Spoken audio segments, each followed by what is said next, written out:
pensons à Media Lab que 99% des journalistes au Cameroun en activité doivent se faire former à l'outil d'intelligence artificielle, parce que quand vous échangez avec certains journalistes, ils pensent que cet outil va remplacer le journaliste, mais que non.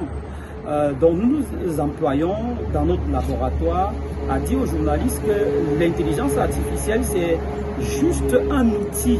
C'est un copilot, ça accompagne le journaliste quotidiennement dans ses activités. Alors pratiquement la formation portait sur d'abord la connaissance des outils qui facilitent le travail du journaliste et du professionnel de la communication.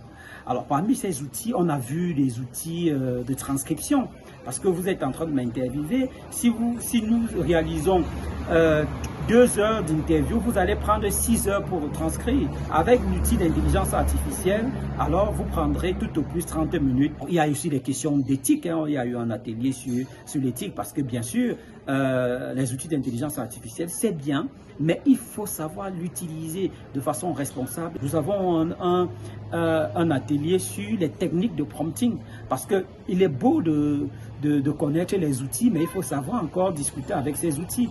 Comment avoir la précision chirurgicale de ce que l'on veut quand on a un outil, là, quand on manipule un outil. Eh bien, l'atelier nous a appris aux journalistes, aux professionnels de communication qui étaient dans la salle, qu'il faut maîtriser, par exemple, il faut d'abord donner un contexte, puis un rôle, et puis donner le ton et le style que l'on veut, et donner les précisions que l'on attend. Donc ce ne sont pas les idiots qui utilisent l'intelligence artificielle.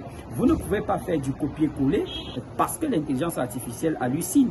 Donc le journaliste ne saurait abandonner son travail à l'intelligence artificielle, parce que l'intelligence artificielle ne va pas sur le terrain recouper les informations, ne va pas sur le terrain interviewer les gens à la place du journaliste. Mais l'intelligence artificielle peut permettre aux journalistes de fact-checker. Il y a d'ailleurs eu un atelier sur les outils de fact-checking et sur la désinformation.